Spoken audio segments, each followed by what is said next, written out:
Assalamualaikum warahmatullahi wabarakatuh. Alhamdulillah, kembali kita berjumpa di kesempatan pertemuan yang ketiga ini. Semoga semuanya selalu sehat dan diberikan kelapangan. Dan pada kesempatan kali ini kita akan melakukan pembahasan, maksud saya memberikan stimulus sedikit, nanti diskusi berkaitan dengan pengembangan kurikulum. Setidaknya ada 4 yang akan dibahas, yaitu tentang konsep dari pengembangan itu sendiri. Kemudian ada landasan, ada asas, dan ada prinsip pengembangan kurikulum. Kita mulai yang pertama dari konsep pengembangan, bahwa yang sebenarnya terjadi ketika ada informasi atau mungkin juga asumsi di masyarakat bahwa yang namanya kurikulum kenapa selalu berganti-ganti dan lain sebagainya, itu sesungguhnya kalau di konsep atau secara teoritis itu yang namanya pengembangan kurikulum itu adalah sebagai sesuatu yang wajib dilakukan dalam konteks kurun waktu tertentu, kayak misalnya paling lama 4-5 tahun itu harus melakukan pengembangan kurikulum.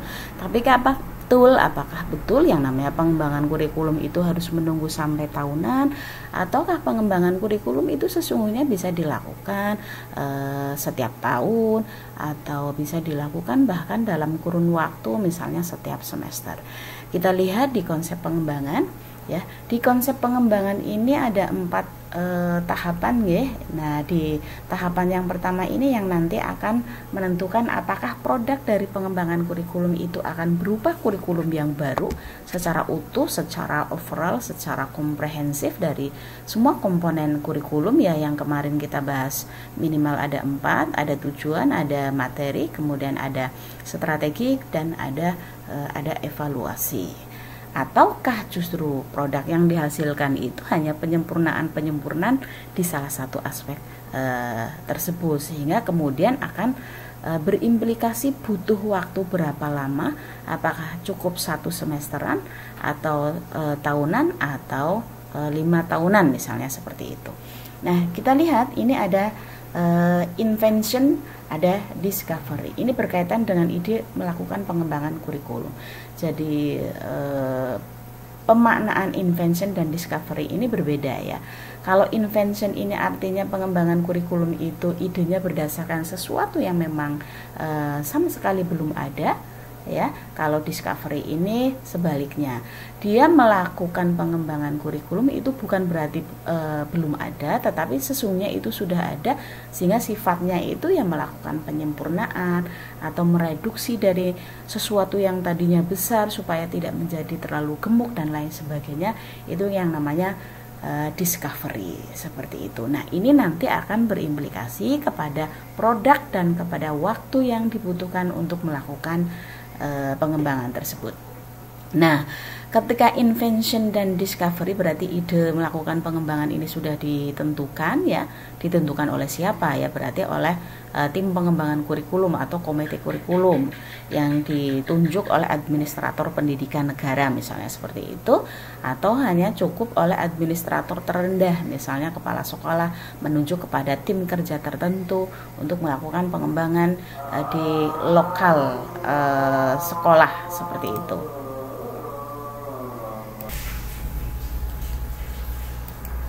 Sehingga yang namanya konsep pengembangan kurikulum di sini berarti dari invention tadi dalam rangka melakukan penemuan ide, kemudian dikembangkan. Di proses pengembangan ini silakan berarti tim itu yang akan menentukan apakah mau seluruh komponen kurikulum ataukah hanya bagian. Nah, baru hasilnya nanti didifusikan. Difusikan itu artinya disebarkan, disosialisasikan, termasuk kalau kurikulumnya itu besar, ya, kayak misalnya KBK ke KTSP atau dibalik, ya, ke kurikulum 2013. Nah, itu kan berarti contoh produk pengembangan kurikulum yang relatif besar. Maka hasilnya ketika didifusikan itu berarti dalam rangka untuk menyiapkan, terutama adalah para implementator kurikulum, yaitu para guru, untuk siap mengimplementasikan kurikulum sebagai produk dari pengembangan. Bahwa ketika proses difusi itu terjadi yang namanya reaksi Reaksi itu bisa negatif, bisa positif. Kalau yang negatif itu berarti melakukan penolakan-penolakan dengan berbagai argumentasinya tentunya, ataukah justru mereka melakukan penerimaan. Nah, jika kecenderungan masyarakat itu banyak yang melakukan penerimaan, ini biasanya dilanjutkan dengan adopsi. Adopsi itu berarti menetapkan bahwa hasil pengembangan kurikulum tersebut ditetapkan untuk diberlakukan. Nah, ketika adopsi ini berlangsung, berarti semua wilayah yang ada di daerah kekuasaan dari area pengembang kurikulum itu maka harus mengimplementasikan. Kalau misalnya negara, berarti seluruh wilayah di negara tersebut itu kemudian mengimplementasikan hasil penetapan pengembangan kurikulum tersebut. Atau misalnya kalau pengembangan tersebut dilakukan di lokal sekolah, ya berarti semua guru yang ada di situ itu mengikuti hasil pengembangan kurikulum yang sudah dilakukan tim di sekolah tersebut. Ini konsep pengembangan kurikulum. Nah, ini tadi yang saya sudah sebutkan. Nah, lalu bagaimana sih batasan atau definisi secara terminologis tentang pengembangan kurikulum? Nah, curriculum development itu sebenarnya ini the planning of learning opportunities. Jadi lebih kepada perencanaan kesempatan belajar. Maksudnya segala sesuatu yang akan diberikan kepada siswa dalam rangka untuk mendapatkan pengalaman, ya, apa yang disebut sebagai pengalaman belajar, ini berarti harus direncanakan sedemikian rupa. Supaya apa? Supaya nanti perencanaan tersebut itu akan berhasil membawa siswa kepada tujuan tertentu. Ini yang kalau dalam konsep belajar ini disebut sebagai perubahan tertentu, ya. Ini misalnya behavioristik, ya, seperti itu. Nah, apakah betul sudah sampai kepada perubahan tertentu? Ini harus dilakukan penilaian. Jadi sejauh mana perubahan tersebut sudah dilakukan, sudah sesuai dengan tujuan sebagaimana yang sudah direncanakan. Ini sehingga pengembangan kurikulum di dalam terminologinya Nichols and Nichols ini berarti ada perencanaan, ada implementasinya, ya. Di proses membawa ini supaya terjadi perubahan namanya implementasi, kemudian ada penilaian. Dengan kata lain, dari definisi ini menunjukkan bahwa pengembangan kurikulum itu sesungguhnya adalah sebuah siklus, ya, sebuah siklus atau sebuah peristiwa yang sifatnya adalah recycling. Nah, dari penetapan tujuan, kemudian ada metode dan material, kemudian ada penilaian, baru setelah penilaian dilakukan, ada feedback dalam rangka untuk melakukan perbaikan di siklus berikutnya, berarti mulai dari penetapan tujuan seperti itu. Baik, mohon maaf. Yang berikutnya konsep pengembangan kurikulum atau terminologinya dari Lunar Book and Ornstein. Ini yang namanya pengembangan kurikulum adalah the process of planning and then in the process of implementation and evaluation. Ini juga ada 3, ya, ada proses merencanakan, proses mengimplementasikan, dan ada proses evaluasi. Jadi tidak saya detailkan karena masih sama, ya, hanya bahasa implementasi. Kalau di Nichols ini lebih kepada membawa siswa kepada perubahan tertentu. Begitu. Berikutnya, nah kalau tadi konsepnya tentang pengembangan kurikulum dan terminologinya, lalu apa yang harus dilakukan oleh tim pengembang kurikulum ketika akan melakukan pengembangan kurikulum? Yang pertama adalah menyiapkan landasan-landasan yang akan digunakan untuk melakukan pengembangan kurikulum. Misalnya ini Nana Soudih, ya. Nana Soudih ini menyampaikan, dan ini yang relatif sangat lama, walaupun kemudian perkembangan kurikulum selanjutnya di Indonesia itu biasanya relatif ditambah, ada informasi yang berbeda, ada ilmu yang berbeda, itu iya, karena memang ilmu sendiri itu kebenarannya adalah relatif, jadi bukan kebenaran mutlak, sehingga di dalamnya kemudian memungkinkan atau terjadi peluang untuk ditambah level tingkat kebenarannya. Nah, di sini ada yang pertama misalnya adalah landasan filosofis.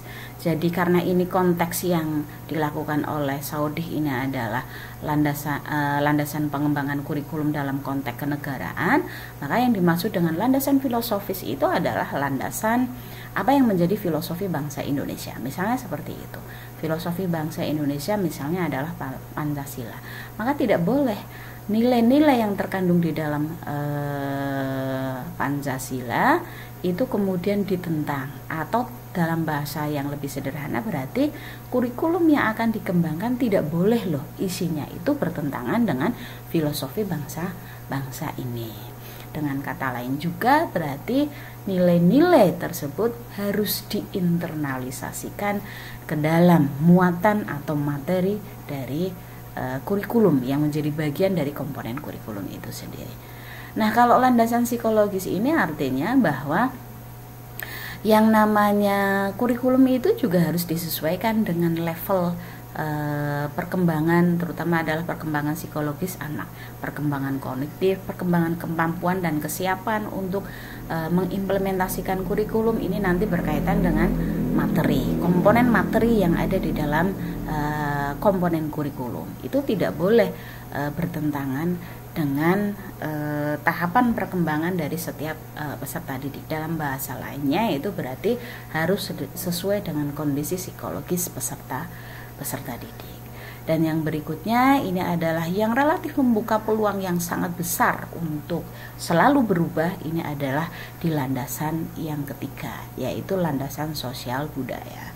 Artinya apa yang terjadi di masyarakat, apa yang menjadi perkembangan budaya masyarakat itu juga tidak boleh diadopsi ya, tidak boleh diabaikan untuk diadopsi, untuk dimasukkan ke dalam kurikulum yang tadi dikembangkan. Karena tugas pendidikan salah satunya selain menyiapkan untuk generasi yang akan datang, juga supaya tidak melupakan apa yang terjadi di sejarahnya. Nah, berarti perkembangan yang lampau itu diadopsi dalam rangka supaya tidak melakukan melupakan ya, tidak melupakan sejarah bangsanya sendiri atau sejarah perjalanan ilmu pengetahuannya itu sendiri. Ini sosial budaya. Dan yang ilmu pengetahuan dan teknologi berarti mirip di aspek sosial budaya, bahwa masyarakat itu nanti menghasilkan di dalamnya ada ilmu pengetahuan dan teknologi, berarti ilmu pengetahuan dan teknologi juga selalu berkembang. Nah, ini juga menjadi landasan di dalam penyusunan materi kurikulum itu tidak boleh keluar dari apa yang sudah ada, bahwa itu nanti akan berimplikasi apakah kurikulumnya menjadi sangat gemuk seperti itu. Nah, itu bagian dari kebijakan.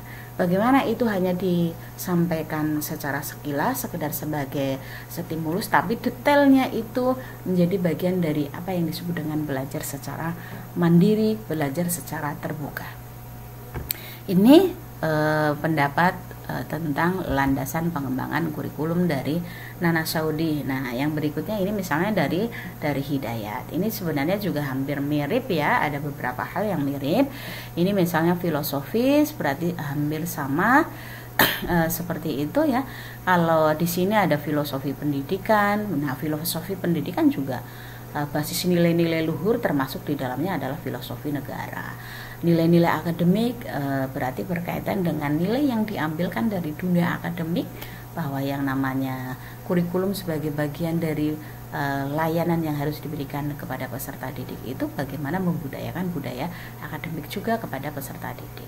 Kebutuhan masyarakat ini yang tadi dalam bahasanya Nana Saudi berarti perkembangan sosial budaya dan kebutuhan peserta didik ini artinya disesuaikan juga dengan karakteristik tingkat perkembangan dan kebutuhan peserta didik, atau berorientasi kepada pengembangan kompetensi. Jadi orientasinya ini untuk pengembangan kompetensi apa yang akan menjadi clue dari kurikulum yang baru dikembangkan tersebut. Ini filosofis. Baru di landasan yuridisnya, ini berarti karena ini konteksnya juga negara, ya lagi-lagi kurikulum apapun yang ada di Indonesia itu tidak boleh keluar dari landasan yuridisnya. Ini ada Pancasila, ada undang-undangnya maksudnya Undang-Undang Dasar Amandemen 1945 atau Undang-Undang Sisdiknas dan lain sebagainya dan turunannya ya yang menjadi rujukannya, atau rencana pengembangan jangka menengah ya dari negara. Dan pengembangan konseptual ini berkonsep landasannya sesungguhnya nanti ini sama seperti prinsip relevansi. Jadi apakah bersesuaian atau tidak? Bersesuaian ke dalam, keluar.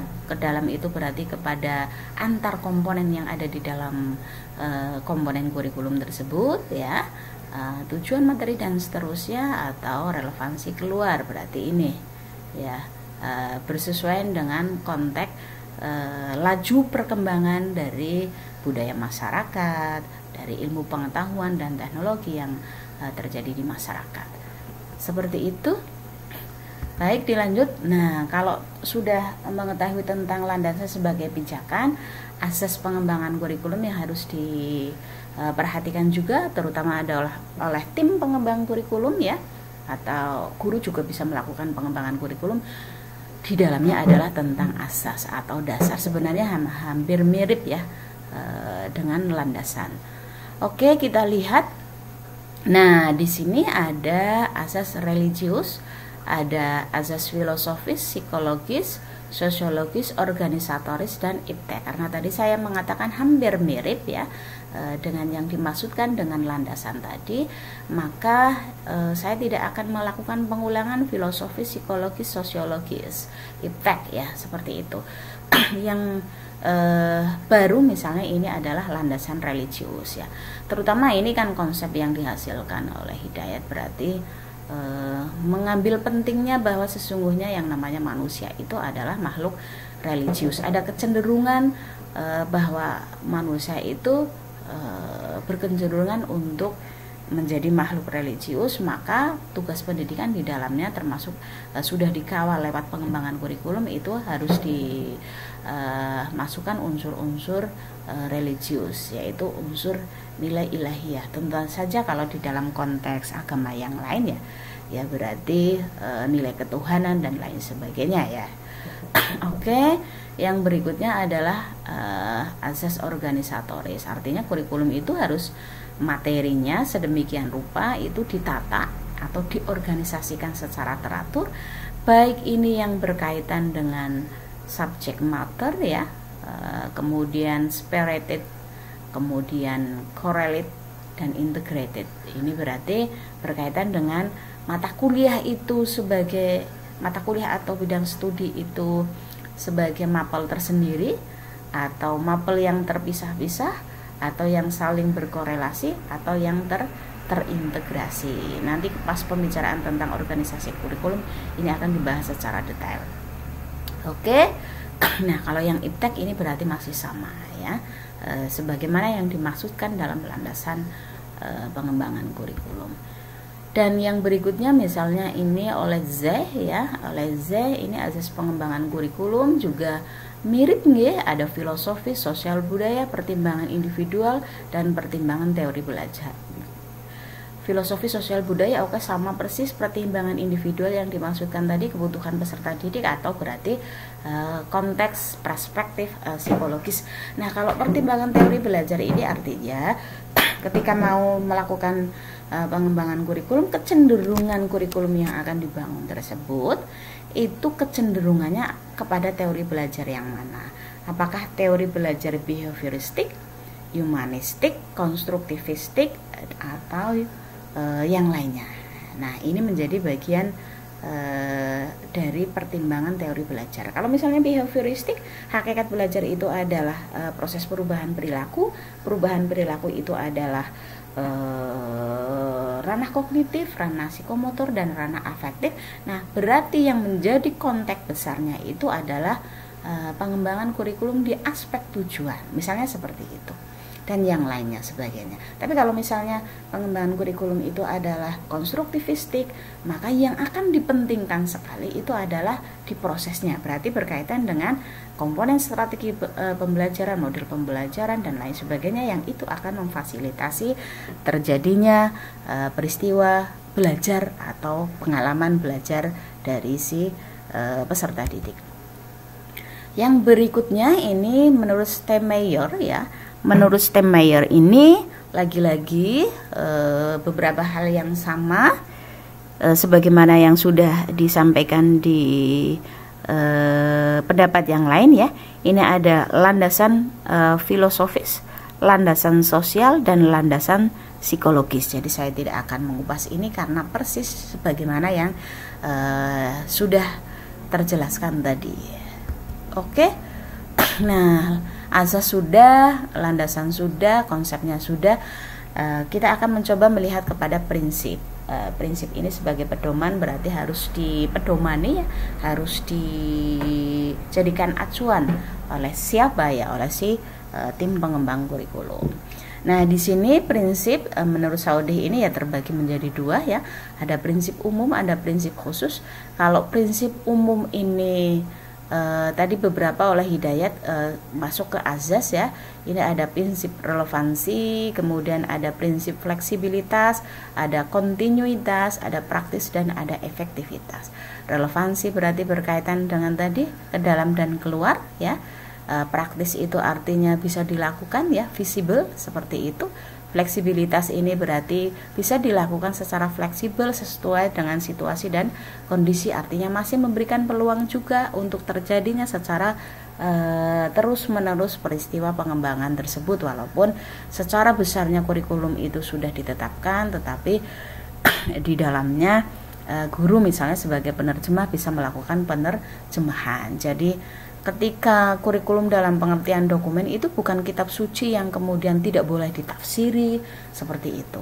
Oke, yang berikutnya adalah kontinuitas. Ini harus melihat aspek keberlangsungan. Di sini ini berarti bisa proses pembelajaran yang akan dilakukan oleh si siswa, bisa juga kontinuitas dalam pengertian sekuensi, berarti berkaitan dengan urutan ya, urutan dari kurikulum ya, terutama adalah di materinya.